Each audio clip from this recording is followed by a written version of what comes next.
한번 들어오는 사람들은 절대 나갈 수 없다고 그러세요. 우리 하나님께서 오늘 우리에게 주실 말씀은 요한복음 8장 32절부터 36절까지 대독하겠습니다. 진리를 알지니 진리가 너희를 자유케 하리라. 저희가 대답하되 우리가 아브라함의 자손이라 남의 종이 된 적이 없거늘 어찌하여 우리가 자유케 되리라 하느냐. 예수께서 대답하시되 진실로 진실로 너희에게 이르노니 죄를 범하는 자마다 죄의 종이라. 종은 영원히 집에 거하지 못하되 아들은 영원히 거하나니 그러므로 아들이 너희를 자유케 하면 너희가 참으로 자유하리라. 아멘. 아멘. 진리가 너희를 자유케 하리라 하는 제목으로 여러분과 함께 말씀을 나눌 때 여러분 모두는 평생에 살면서 핍박을 받아도 자유, 가난해도 자유, 어떤 삶의 환경 속에서 고통이 있어도 자유하시기를 주님의 이름으로 축원합니다. 하나님께서 율법을 우리에게 주셨습니다. 율법을 10가지로 압축하면 10계명이다 이렇게 여러분에게 말씀을 드렸습니다. 또 이 율법을 5가지로 압축하면 율법의 5대 강령이라고 말하는데 5대 강령이라는 말이 무슨 뜻이냐면 강한 명령이다. 그래서 율법의 5대 강령은 강력한 하나님의 명령으로 우리가 들어야 됩니다. 그냥 명령이 아니라 강력한 명령인데 이 강력한 그냥 명령도 반드시 들어야 되는데 강령이라고 말할 때 이 강령이라고 말할 때 이건 들어도 그만 안 들어도 그만이 아니라 이건 절대적인 순종을 요구하는 겁니다. 절대적인 순종을 만약에 들어도 그만 안 들어도 그만이라고 생각한다면 율법을 안 지켜도 죄가 안 되겠죠. 듣든 안 듣든 그냥 들으면 좋고 안 들어도 별 상관없다. 그러면 율법을 어겨도 이건 죄가 아니죠. 뭔 소린지 몰라요. 다시 물어볼게요. 자, 강령이 아니요 강력한 명령이 아니라 하나님께서 우리에게 율법을 주신 이유는 뭐 지키면 좋고 안 지켜도 어쩔 수 없고 이런 의도 속에서 율법을 주셨다면 율법을 안 지켜도 그것이 죄가 됩니까? 안 됩니까? 죄가 안 된다 이 말이에요. 그런데 강령이기 때문에 율법에서 어긋나면 죄라는 거예요. 자, 십계명이라고 하는 것은 율법의 5대 강령을 풀어서 죄에 대한 항목을 나열한 겁니다. 자, 죄에 대한 항목을 나열한 거예요. 율법의 5대 강령은 죄에 대한 항목을 나열한 것이 아니라 죄에 관한 하나의 어떤 주제에 관해서 주제라고 말할까? 하나의 죄에 관해서 이제 압축해서 우리에게 가르쳐 주고 있는 겁니다. 율법의 5대 강령이라고 말할 때 로마서 7장에 나와 있어요. 한번 읽어보세요.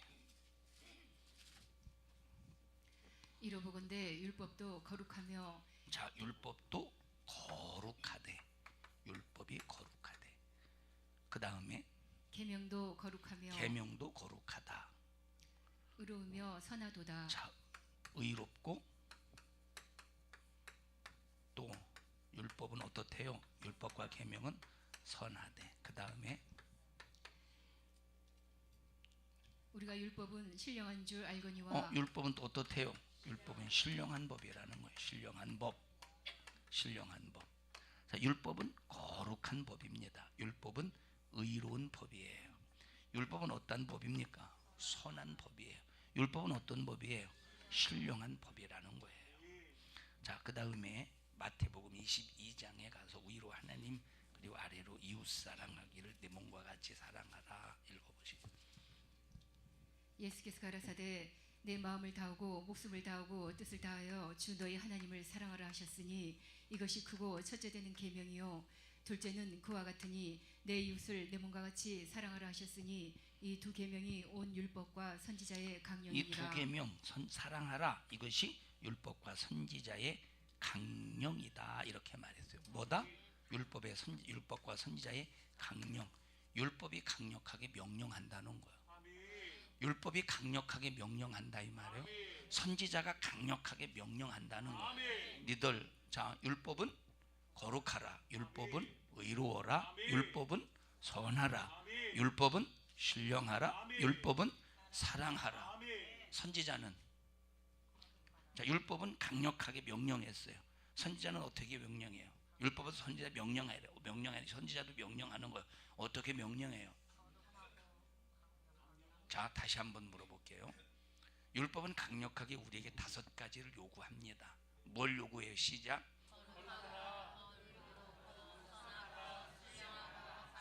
다섯 가지를 명령했어요. 여기 이것은 율법과 뭐의 강령이라고 말해서 마태복음 22장에 율법과 선지자의 강령이라고 분명히 말했다 이 말이에요. 자 그런데 율법의 강령은 너 거룩하라 명령, 너 의로워라 명령, 너 선하라 명령, 신령하라 명령, 사랑하라 명령. 그럼 선지자의 강력한 명령은 뭐예요?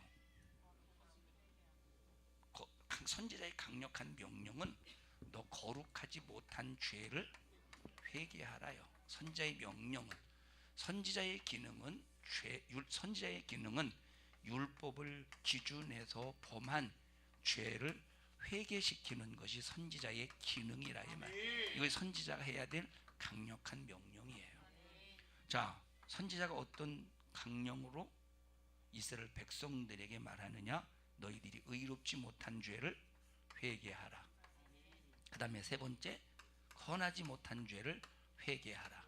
신령하지 못한 죄를 회개하라. 사랑하지 못한 죄를 회개하라. 이게 바로 율법과 선지자의 기능. 그래서 반드시 율법이 있는 곳에 선지자의 기능이 있고 선지자의 기능이 있는 곳에 반드시 율법이 있습니다. 이 둘은 떨어질래야 떨어질 수가 없어. 항상 선지자와 율법은 한 묶음으로 움직인다 이 말이에요. 선지자의 기능이 없이 율법에 치우치면 이 사람을 무슨 주의자라고 말하느냐면 율법주의자라고 말해. 율법주의자라고 말해요. 율법이 없이 무조건 회개하라. 이건 무슨 주의자일까? 무슨 율법 없이 그냥 무조건 회개하라. 그럼 무슨 주의자일까? 그럼 무슨 주의자라고 그럴까요? 한번 만들어봐. 우리 학문을 한번 만들어 봅시다. 무슨 주의자일까? 막연주의자. 내가 만들어서 지금 막연한 거 이건 막연한 거예요. 이거는. 그래서 항상 우리 신앙생활의 목소리는 선지자와 율법의 목소리가 들려져야 되는 거예요. 이걸 뭐라고 말해요? 강령이다 이렇게 말하는 거예요. 이게 율법과 선지자 떨어질래야 떨어질 수가 없어요. 그래서 자 예수님께서 부자와 나사로의 비유를 말씀하시지 않습니까? 뭐라고 비유하십니까? 한번 쭉 좀 길지만 읽어보십시다. 한 부자가 있어 자색옷과 고운 베옷을 입고 날마다 화오르이 한 부자가 있어 자색옷과 이 자색옷을 입었다는 말은 이 자색옷은 아무나 입을 수 있는 옷이 아닙니다. 자색은 이 루디아가 뭘 팔아먹고 살았죠?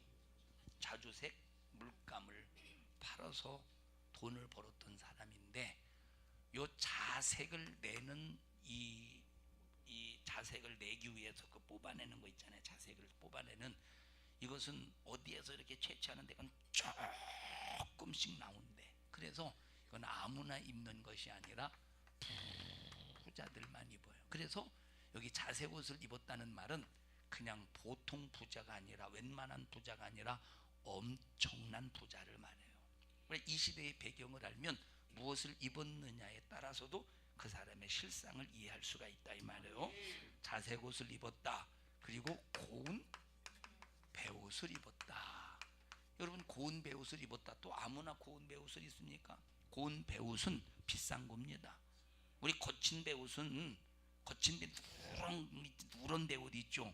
그거는 이제 도끼가 덜 빠진 독 3대의 도끼가 3대 1대 2대 3대 그 3대가 아니라 3밭에서 자라나는 3대에서 도끼가 덜 빠진 누런 옷. 이제 그런 것은 이제 싸구려잖아요. 이제 그래서 고운 배옷을 입었다는 말은 부자를 말해요. 한 부자가 읽어보세요.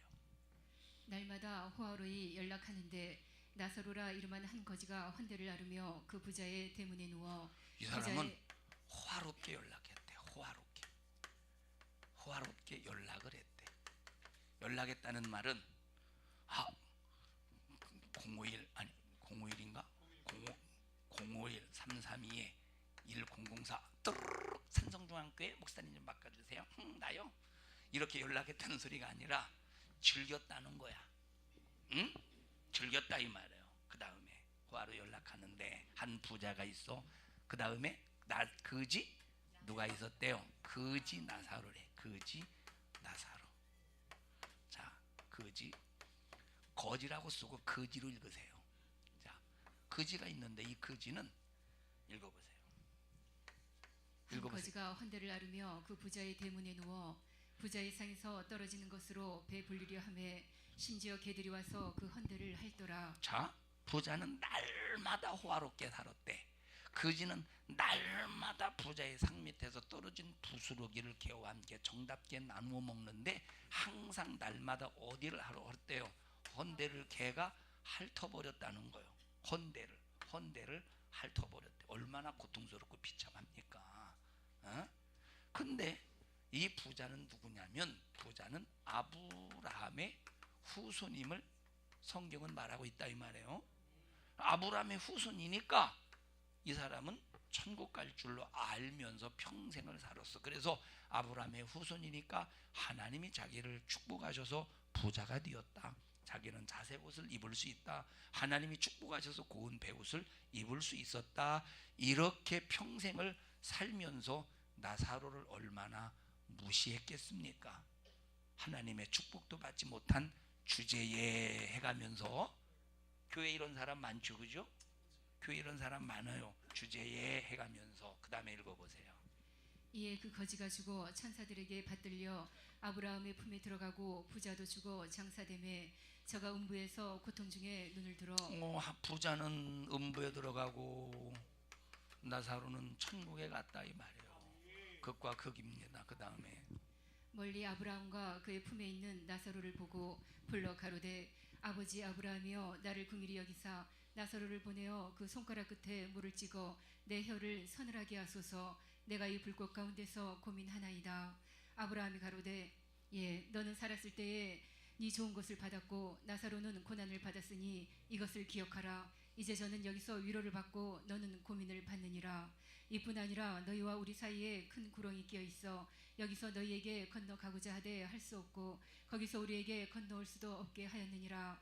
가로되 그러면 구하노니 아버지여 나사로를 내 아버지의 집에 보내소서. 내 형제 5이 있으니 저희에게 증거하게 하여 저희로 이 고통받는 곳에 오지 않게 하소서. 아브라함이 가로되 저희에게 모세와 선지자들이 있으니 그들에게 들을지니라. 자, 여기 보십시다. 아브라함이 지금 음부에 불꽃 가운데서 견딜 수 없는 고통을 당한다.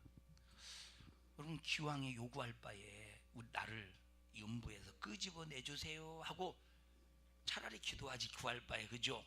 근데 그렇게 구하지 않고 나사로의 손끝에 물 한 방울만 적셔서 내 혀를 서늘하게 하소서 이렇게 말한 것은 물 한 방울조차도 얻을 수 없는 지옥이라는 것을 이 부자는 알고 있다 이 말이 지옥에서 알고 있는 거야. 이해하시나요? 그런데 왜 이런 말을 하느냐? 어차피 지옥에서는 못 나오는데 그리고 나사로의 손끝에 물 한 방울만 적셔서 내 혀를 서늘하게 할 수 없는 것도 알고 있는데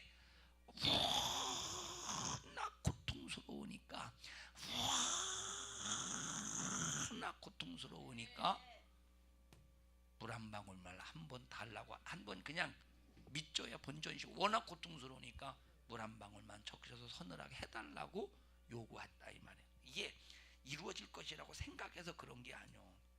여러분 목마를 때 물 한 방울 마신다고 갈증이 해소가 되겠습니까? 목마를 때 황재인 원사님 졸리세요? 지금 밤이 아닌데 오늘 새벽에 무슨 설교했어요?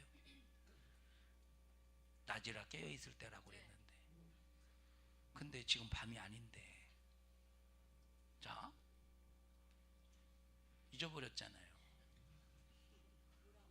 물 한 방울. 그래서 음부는 물 한 방울조차도 얻을 수 없는 하나님의 은혜가 완전히 중단된 것임을 말해주고 있다 이 말입니다. 우리 하나님의 은혜를 공급받으면서 살 수 있는 것을 감사하는 여러분들이 되기를 바랍니다. 자, 나사로는 아브라함의 품에서 위로를 받았대. 왜 주님의 품에서 위로를 받지 아브라함의 품에서 위로를 받았을까? 그 이상하지 않아요? 조옥구 성사님 이 부분에 대해서 어떻게 생각하세요? 왜 예수님의 품 안에서 보호를 받지 위로를 받지 왜 아브라함의 품에서 위로를 받았을까? 이거 참 이해가 안 되죠, 그죠? 이해가 언니하고 동생 좀 얘기 좀 해보세요. 이해가 돼요, 안 돼요? 왜 아브라함의 품에서 위로를 받느냐 이 말이에요. 뭐 때문에 아브라함 지가 뭔데 예수님의 품에서 위로를 받아요. 박성숙 권사님 얘기 좀 해보세요. 왜 그랬는가 도대체 왜 그랬는가를 얘기해 보라니까. 응? 이해돼요? 납득이 돼요? 우리 KT 파워, KT의 우먼 파워 얘기해 보세요. 자기 얘기인지를 몰라요, 저렇게. 자, 우리 KT 우먼 파워님 이해가 돼요, 안 돼요? 왜 아브라함의 품에 안겼을까? 이해돼요, 안 돼요? 여러분 안 되지만 나는 이해가 돼. 왜냐? 자 보세요. 예수님의 십자가의 피의 공로는 예수님이 2000년 전에 피 흘려 죽으시고 부활 승천하실 때부터 십자가의 피의 공로의 은총을 입을 수 있는 거예요. 자, 그러니까 예수님이 이 땅에 오시기 전에 이스라엘 백성들 다 천국 간 건 아니잖아요, 그죠? 다 천국 간 것이 아니라 그들이 성막에서 짐승을 잡을 때, 성전에서 짐승을 잡을 때 예수 그리스도를 바라보는 믿음으로 성막에서 짐승을 잡은 사람만 구원받을 수 있었던 겁니다. 그런데 예수님이 오셨어요, 안 오셨어요? 구약시대 이스라엘 백성들이 짐승을 잡을 때 예수님이 오시기 전이잖아요. 오시기 전이니까 예수의 은총을 입을 수 있어요, 없어요? 죽어서 예수의 은총을 입을 수가 없어. 죽었는데 언제 그 영혼이 은총을 입느냐면 예수님이 피 흘려 죽으실 때 은총을 입는 거예요. 그러면 이들의 믿음의 시작은 누구에서부터 뿌리를 찾습니까? 아브라함부터 믿음의 뿌리를 찾는다 이 말이에요. 아브라함이 믿었던 하나님, 이삭이 기다렸던, 자, 아브라함이 기다렸던 그 예수님, 이삭이 기다렸던 예수님, 또 야곱이 기다렸던 그 예수님, 그 믿음의 뿌리의 조상이 누구예요? 아브라함이라 이 말이에요. 그래서 아브라함이 믿었던 그 예수 그리스도를 갈망했던 그런 유대인들이 바로 아브라함의 품에서 위로를 받았다는 말이야. 예수님의 피의 공로를 아직 입지 못한 때니까. 이해되셨어요? 자, 그러니까 지금 아브라함의 품에서, 그래서 이들은 아브라함을 아버지라고 부르는 이유는 하나님, 아브라함이 이들을 거듭났기 때문에 아버지라고 부른 게 아니에요. 우리가 아버지라고 부를 수 있는 저기는 분은 하나님밖에 없는데 이들이, 이스라엘은 하나님을 아버지라고 불러요? 못 불러요? 못 불러. 그들은 종이기 때문에 하나님을 아버지라고 부를 수가 없는 거예요. 종이기 때문에. 우리는 거듭났기 때문에 하나님을 아버지라고 부르고, 근데 이스라엘 백성들은 예수님이 오시기 전이니까 거듭난 상태로 천국 간 게 아니라, 그래서 그러니까 이들에게 예수의 피의 공로 속에서 거룩해졌어요, 안 거룩해졌어요? 안 거룩해졌어. 이해하십니까? 그러니까 거룩해지지 않았기 때문에 여기서 더 넘어가면 이제 논란의 요지가 있으니까 여기서는 안 넘어갈게요. 개인적으로 궁금한 사람은 와, 내가 얘기해 줄게. 예? 자, 그러니까 보세요. 그러니까 이거는 아브라함을 통해서 거듭났기 때문에 이 아브라함을 아버지라고 부른 게 아니고 믿음의 조상으로서의 아버지요, 주요라고 하는 의미가 있다 이 말이에요. 아버지요. 자, 아버지요. 응? 자, 뭡니까? 아버지요, 나를 이 불꽃 가운데서 건져주세요. 자, 은혜를 입어요, 못 입어요? 그러니까 부자가 뭐라고 말하느냐? 부자가 내 세상에 내려가면 내 형제 5명이 있습니다. 근데 자기 형제 5명도 요 부자와 똑같은 생각을 가지고 있었던 거예요. 자기들은 아브라함의 후손이니까 죽으면 천국 가겠지라고 누구와 같이, 이 형과 같이, 부자와 같이 똑같은 생각을 가지고 살고 있으니까 형제인데 얼마나 안타깝겠어요. 형제니까 얼마나 안타깝겠습니까? 그래서 나사로, 내 형제들은 내 동생들은, 내 형제들은 나사로가 내 집에서, 내 집 대문 앞에서 내가 먹던 음식 찌꺼기 그거 주워 먹고 개와 함께 정답게 나눠 먹으면서 개가 나사로의 헌대를 막 핥아가면서 그렇게 참 저질스럽게 저주스럽게 살았던 것을 내 형제들은 아니까, 만약에 나사로가 죽었다가 살아나서 만약에 이 천국에 대한 지옥에 대한 실상을 간증한다면 이들이 정신 차려서 신앙이 무엇인지를 알고 천국 올 수 있지 않겠습니까? 그러니 제발 나사로를 살려보내서 내 형제에게 간증하게 해서 주셔서 기회를 주세요. 그랬더니 아브라함이 뭐라고 말했어요? 뭐라고 말했어요? 아브라함이 기회를 줬어요, 안 줬어요? 기회가 뭐래? 죽었다가 살아나서 죽었다가 산 사람이 천국과 지옥을 간증하는 이것이 기회가 아니라 뭐가 기회래요? 뭐가 기회래요? 읽어보세요.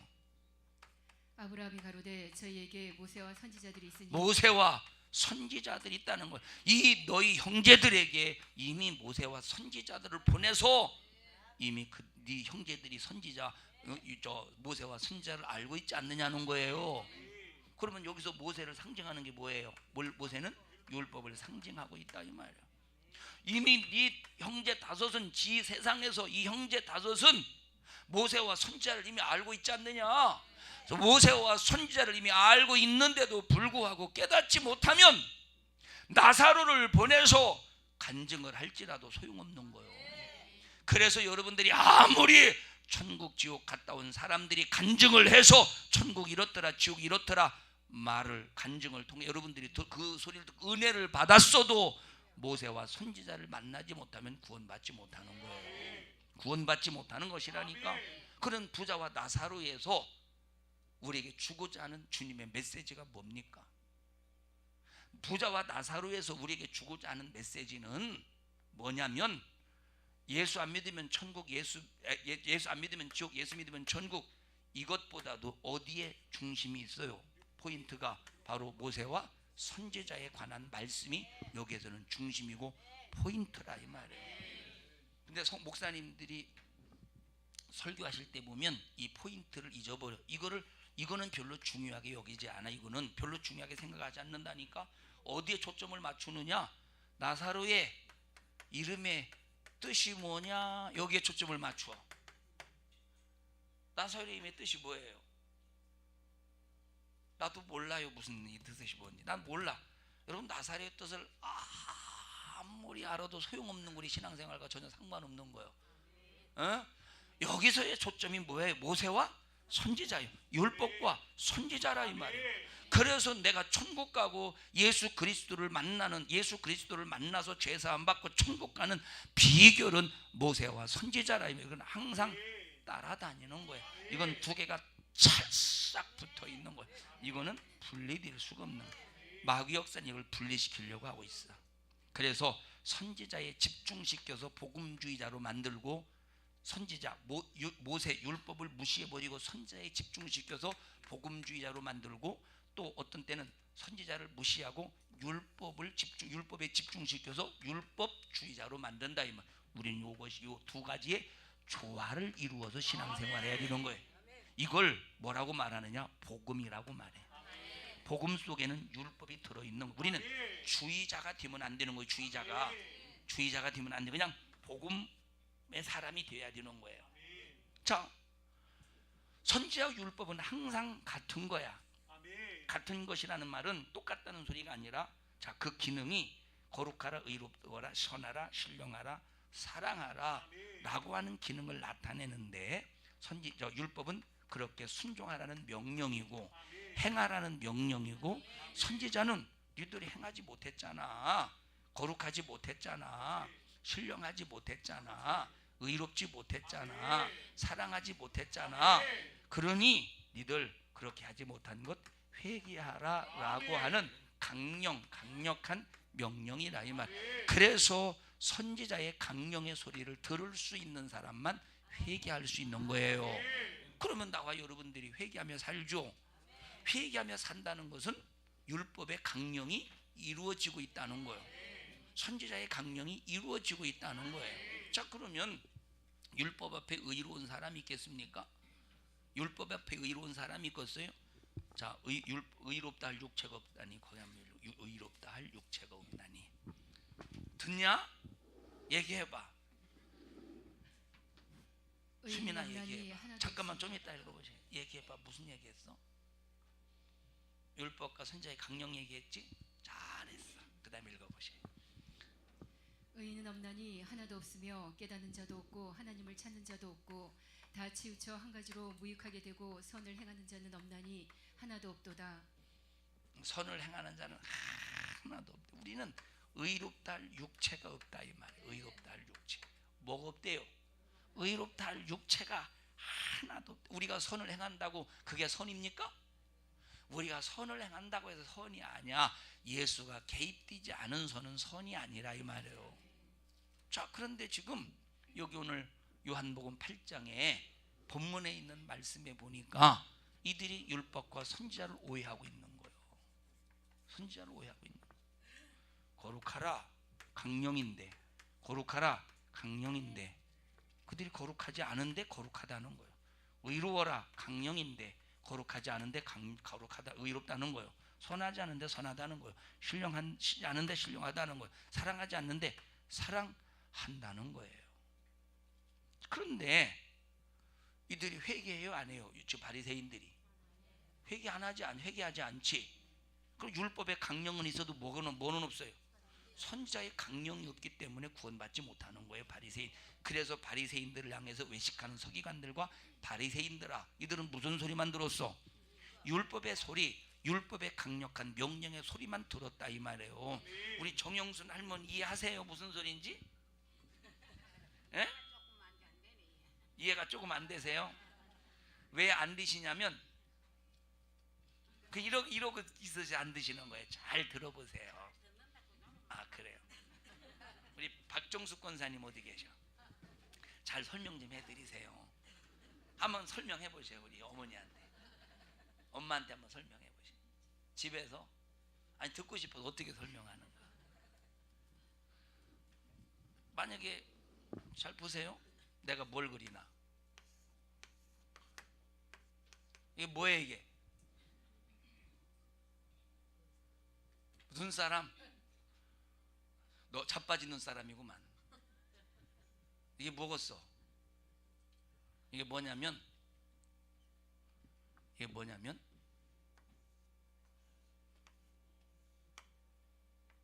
뭐겠어? 이게 거북이요.